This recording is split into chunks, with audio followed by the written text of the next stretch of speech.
What's going on, everybody? This is MDENT313, and I'm back at y'all with another one. Listen, I just saw a clip of Angel Reese's podcast. Right now, I'll be honest, I haven't watched the full episode.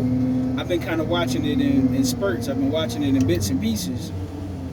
And the clip that I saw was the lady that was interviewing her on her podcast asked her about, the rivalry between her and Caitlin Clark. And Angel Reese said it's really no rivalry. They actually been, competing since high school in AAU days. And they actually kind of get along and have a healthy respect for each other. It's kind of like, just like Magic and Bird, right?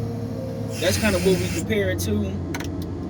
And when it comes to the Iowa fans, for which she said the Iowa fans are not the Indiana Fever fans, and the LSU fans are not the Chicago Sky fans, kind of the media is kind of blowing it out of proportion, as well as the fans.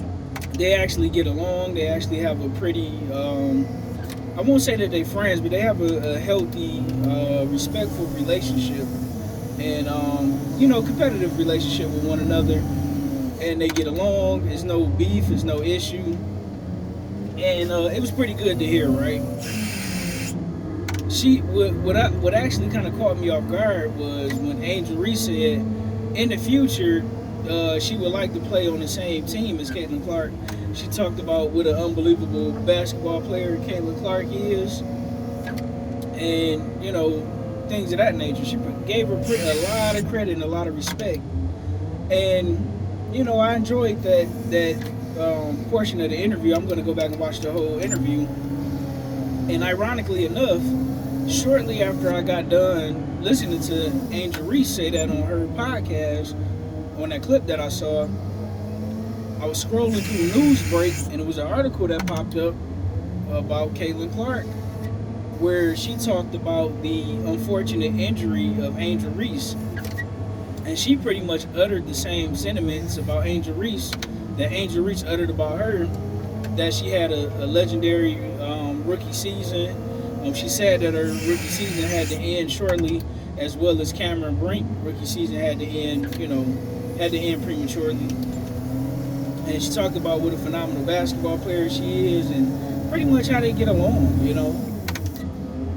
And it seemed like they have a healthy, competitive, mutual respect for one another. But, when it comes to how the media can portray things, you would think that they were enemies, right? And you would figure that we as people would learn from history, because I was too young, and some of these things, as far as the Magic Johnson, Larry Bird, I wasn't born when, when Larry Bird and Magic, when they were drafted, when they went to college, and then when they were drafted.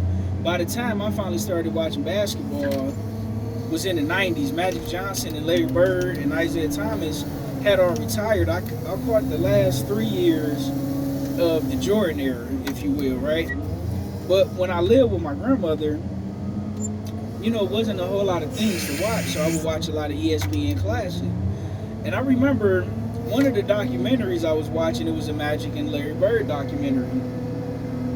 And it was a part of the documentary where Magic Johnson, because they would cut back and forth, they'd go to Magic, and then they'd go to Larry, then they might go to former coach Pat Riley, the GM of the Miami Heat, where Adidas came to both Magic Johnson and Larry Bird because they both had, deals with Converse at the time. They had the green and white ones for the Boston Celtics. They had the purple and gold and white for the Los Angeles Lakers, or the purple and gold, I would say. Where a rep for the Adidas company came to both and asked them to do a commercial together. And Pat Riley said he told Magic Johnson, he was like, man, please don't do it. Because at that time, the rivalry was so strong between the Lakers and the Celtics that people actually thought that they hated each other. Now, of course, I didn't think that, because by the time I came along, both these guys had been retired, and I had seen these guys do interviews together. I had seen these guys, they say spaces together, laughing and joking. So I was, unfortunately, I wasn't able to, be around for the rivalry, and see the fans that go back and forth. I also remember Magic Johnson saying he remember when he was in Boston and a black fan came up to him, because you got the whole black and white issue going on, where a black fan who was from Boston and came up to him and said, "Man, I hope you beat the Celtics." And he was like, "Hey man, ain't you a Celtics fan?" And the guy like, "Yeah, but the whole race thing." And Magic was like, "No man," he pretty much told him it's not that serious, man. It's all about sports, and pretty much don't pay attention to how the media is trying to portray and spin a narrative. But he was pretty much letting the guy know, "No man, you're supposed to root for your home team," and he's absolutely right. And the thing that makes these rivalries so awesome, whether it's Magic Bird, whether it's Angel Reese and Caitlin Clark, their personalities, on top of, you have the race dynamic, but the skill sets are completely different.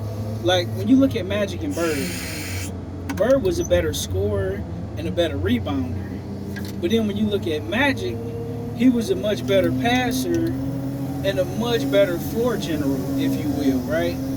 So they both had some similar skills, but they had a lot of different skills that made them so unique. And when you look at Angel Reese and Caitlin Clark, Angel Reese can score, but that's not her, her main area right now. I do think she will improve, but she's phenomenal when it comes to rebounding and defense.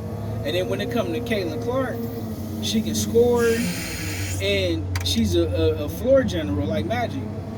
But their personalities is so different. And the funny thing is, it's like their personalities fit their particular teams. So it's just like a perfect brand and a perfect combination and a perfect recipe for great marketing, great publicity, and great excitement for fans. Give fans a reason to talk and talk crap to each other and be mad at each other, and it makes the games that much more exciting, right? And I can't wait, for the playoffs to start. I hate Angel Reese couldn't finish the season, but I will continue to be watching the WNBA, and I'm excited to see what's the next chapter for these young ladies. Let me know what you think in the comment section. Like, share, and subscribe.